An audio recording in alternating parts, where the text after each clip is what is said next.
Hi everybody, it's Cass and it's time to finally see what this month has in store for us with Amazon First Reads. If you did not know this, if you're an Amazon Prime member, you have the opportunity to pick a free book every month. These books come out the following month. So all these books that I'm about to show you will be coming out on July 1st. So this month we are getting one pick and there are 9 selections. So I do apologize if I sound nasally. I'm getting over a cold. So let's get right into it. So the first book right here is called The Better Half by Ali Frank and Asha Humans. It is 326 pages. It's a literary fiction, women's divorce fiction type of book. And let's get right into it. After a difficult 5 years, at the age of 43, Nina Morgan Clark's time has finally arrived. With an ex-husband relocated across the country, her father bouncing back after the loss of his beloved wife, and her daughter Zandra thriving at boarding school, Nina is stepping into her dream job as a trifecta, a first-generation black female head of the storied Royal Hawkins School. To mark the moment, Nina and her best friend Marisol take a long overdue girls trip to celebrate the second half of Nina's life, which is shaping up to be the best part of her life. As Nina's school year gets underway, all seems to be progressing as planned. Before long, Wunder hired Jared Jones, 200 pounds of Harvard-educated ego, relentlessly pushes Nina to her ethical limits. Soon after, dutiful Xandra accuses one of her teachers of misconduct, and most alarming, the repercussions of her trip with Marisol force Nina into a life-altering choice. Time is of the essence, and Nina must decide if she will embrace a future she could never have predicted. Sounds really interesting. Let's get right into the next one. Black River. So this looks to be the first in the Rose Riley series, but this is by Matthew Spencer. This is 296 pages. This is a police procedural type book, but it is also a thriller and suspense. The elite neighborhoods of Sydney are becoming a serial killer's hunting ground, but for a city and a detective on the edge, not everything is as it seems in a twisting novel of suspense. Sounds interesting. Really good. During a stifling summer in Sydney, the body of a chaplain's daughter is found wrapped in black plastic on the deserted grounds of an elite boarding school. Is it the work of the killer who's been stalking the privileged neighborhoods along the Parramatta River? Gut instinct tells Sergeant Rose Riley, something even more devious might be at play. Eager to find the so-called Blue Moon Killer before he strikes again, Riley forms an uneasy alliance with Adam Bowman, a journalist with a valuable and unsettling link to the school's history. As Riley's investigation takes her deep into the secret lives of Sydney's prominent citizens, Bowman delves into the darkest places of his own childhood for answers. When their paths converge, Riley must use every bit of her cunning to stop another killer. Excavating Bowman's past might just be the key to unlocking the case, or could prove to be Riley's undoing, because clue by clue she's being pulled into the sights of a killer. That does sound really good. I love police procedural books. These types of books, love them. The next one is called The Life She Wanted by Anita Abreu. This is 284 pages, and it's a literature and fiction book. New York in the 1920s, a time when fortunes are made and women's dreams are challenged against all odds, in a sweeping historical novel by the international best-selling author of The Light After the War. Never read that. 1926, Hyde Park, New York. Born to a modest means but befriended by the wealthy, aspiring dress designer Pandora Carmichael has been surrounded by privilege, yet never at home in it. That hasn't stopped her from dreaming of a romance in a rarefied world that could also give her the status and resources to start a business of her own. When she's introduced to a charismatic Princeton student, Pandora's future begins to fall into place. Marriage provides Pandora with a devoted husband, comfortable love, and the promise and affluence to open a boutique. It's a fantasy realized until scandal and tragedy upend Pandora's life, and she flees Hyde Park with a heart-wrenching secret. As depression looms, Pandora must rethink everything she's ever wanted. From sprawling Gilded Age mansions in New York to the seedy underbelly of Greenwich Village and the stunning coastal vistas of the French Riviera, Pandora's escape is a journey of self-discovery, adventure, true love, and ambition. These are new dreams to be had, and Pandora is betting on herself to make them come true. Sounds interesting. Her name is unique, to say the least. They always say never open up Pandora's box because you never know what's gonna be there. The next book is called The It's called Lighthouse Burning. It is book one of the Harlan Winter series, new series. This is by Jordan Farmer, and this is 227 pages, so pretty short. This is a mystery book. In a small Appalachian town, an amateur detective unearths a dark conspiracy and his own haunted past in a chilling novel about sacrifice, art, and revenge. Med school dropout Harlan Winter returns to his impoverished West Virginia town where the law is scarce, arsonists are turning everything to ash, and his family's turbulent history lingers. All he wants is to keep the peace in the community, cowering from the Lighthouse, a local cult preying on people's fears. Harlan's own fears, too, when he's hired to play detective and find a young couple gone missing. The vanished artist and his girlfriend have left behind a series of paintings that enrage the Lighthouse's Pastor Logan, who believes art can have divine power. It's not easy to believe for a rational man like Harlan, and impossible to ignore when his own investigation is haunted by the visions of the dead lurking in the shadows of his own past. Revelations about the disappearance are being unearthed. Lighthouse's grip on the community is tightening, and Harlan's fear he's losing control as the threats against his town, his sanity, and his life begin to mount. Harlan doesn't know which is more terrifying, what's real or what's in his mind. This sounds really interesting, although it seems to have a low rating off of Amazon, so I'm a little weirded out by that, a little bit of that. But this is a book that if I don't pick, will definitely be something that I will remember later on. Next book, La Vie According to Rose by Lauren Parvizi. This is 364 pages. This is just a literary fiction book, and a heartfelt novel about the self-discovery, grief, and once-in-a-lifetime chance to start over. Rose Zada pleases everyone except herself. Memories of her late Iranian immigrant father, who valued hard work and family, keep Rose in a dead-end job as a Silicon Valley copywriter and tethered to her guilt-tripping mom and needy sisters. As much as it would disappoint her father, Rose needs an escape. Voila! A mandated vacation gives her the chance. 3 weeks on a long dream trip to the City of Light. Instead of landing in a Parisian fairy tale, Rose falls under the spell of a charming and possibly dangerous expat and encounters an old family friend who keeps a surprising secret.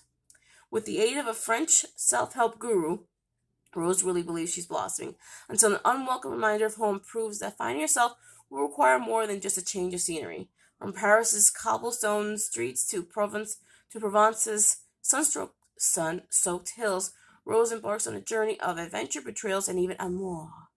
For the first time, the directions she follows are up to her. Sounds interesting. Let's get to the next one. A Place for Us, a memoir by Brandon J. Wolfe. This is 205 pages, so I was mistaken. This appears to be the shortest book out of all of them, and this is just a biography memoir from one of the most vital and compassionate LGBTQ plus activists comes a powerful memoir about self-discovery, community love, and resilience in the face of adversity. You never forget your first kiss, first love, first heartache. They all burrow their way into your subconscious, destined to reshape how you see the world forever. Growing up in rural Oregon, Brandon Wolfe grappled with the devastating loss of his supportive mother, and with the embedded racism and homophobia of a community that made him feel like an unwelcome stranger. After the lack of connection and role models led him down a spiral of risky behavior, Wolfe escaped to survive. In Orlando, he found what he'd been searching for: belonging in a community that was safe with people he come to call his chosen family. They taught Wolfe how to love and be loved unconditionally. Then on June 12, 2016, an exhilarating refuge where Wolfe and hundreds of others had discovered a liberating new normal, they were suddenly challenged with fighting for a way out in order to survive. Overnight, everything was ripped away by chaos, panic, and fear, but the unimaginable tragedy also gave Wolfe a new purpose. In this unforgettable coming-of-age memoir, Wolfe shares his transformative journey from a young outsider to a galvanizing activist marshaling the compassionate strength of a community. Wolfe explores how to get through the darkest times with healing, hope, and resistance. Quote, "With our backs against the wall," he writes, "we find a way out together." This sounds like it's going to be very moving, very powerful, very beautiful, sad, and everything. And if you are into memoirs of this nature, then definitely pick this one. Definitely check this one out. The next book is called Doomsday Match by Jeff Wheeler. This is an occult horror book.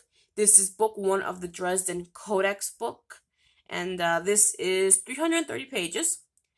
A vacation family becomes pawns in an ancient ritual designed to bring about the apocalypse in a riveting thriller by Wall Street Journal bestselling author Jeff Wheeler. A prophecy has waited for 5 centuries to be fulfilled. That time has come, sacrifices will be made, let the games begin. When Jonathan Roth and his family are invited by their neighbors, the Beasleys, to join them at a luxury retreat in Cozumel, who can refuse? It's the perfect winter getaway. Relaxing on the beach, gourmet food, sightseeing, and free accommodations. But if it sounds too good to be true, it is.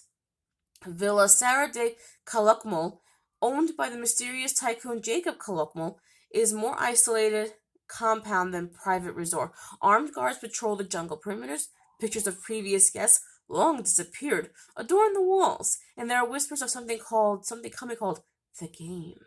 Even in the sweltering heat, the Roths feel a chill, and the fear that they haven't been invited to Villa Serra. They've been lured, but for what purpose, and to what end? From the ruins, a death cult is reborn. A prophecy to bring down Western civilization is being realized. As a legendary blood sport is engaged, the Roths find themselves may need to call upon ancient powers if they're to survive, escape, and save the world from annihilation. This sounds so good. So good. Let's see. Next book. Call the Canaries Home.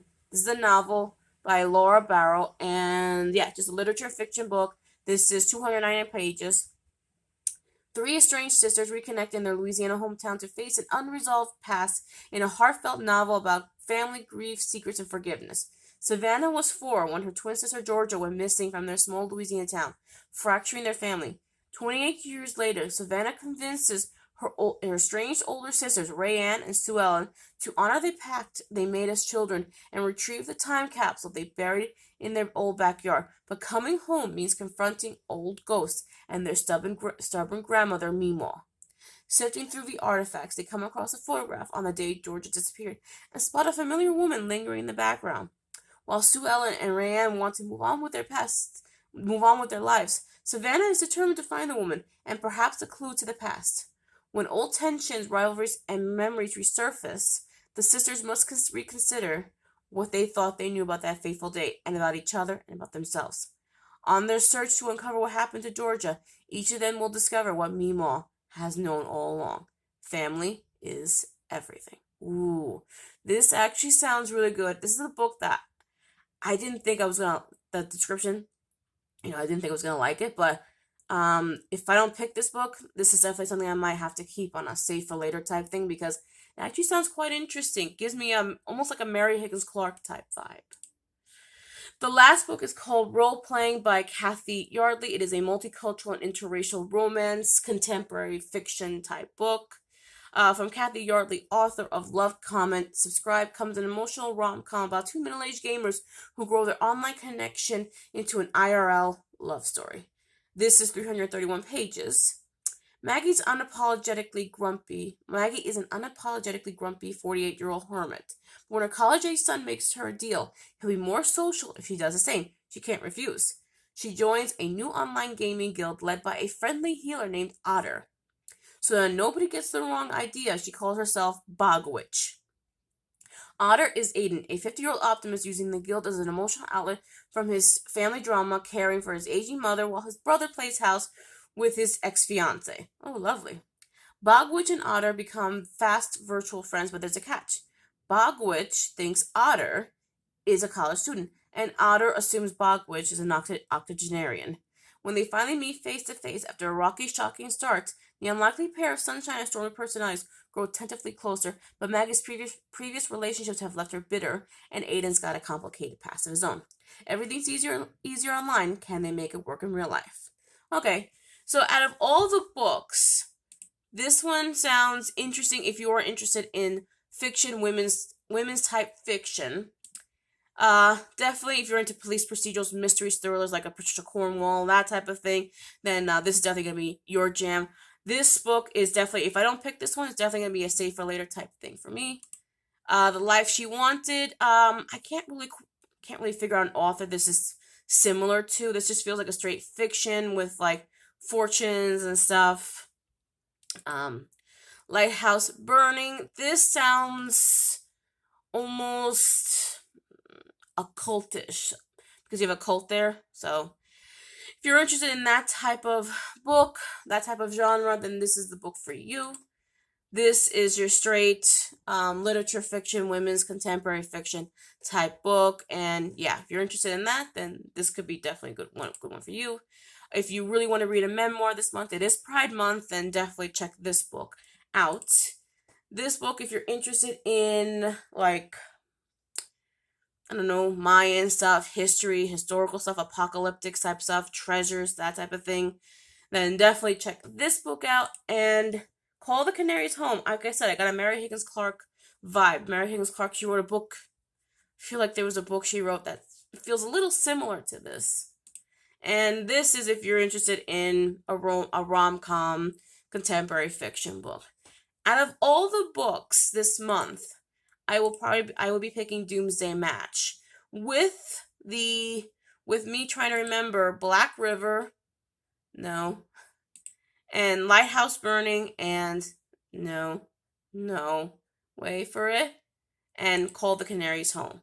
So that is going to be it for today. This is Amazon Prime's first read, so let me know down below what book you would have picked.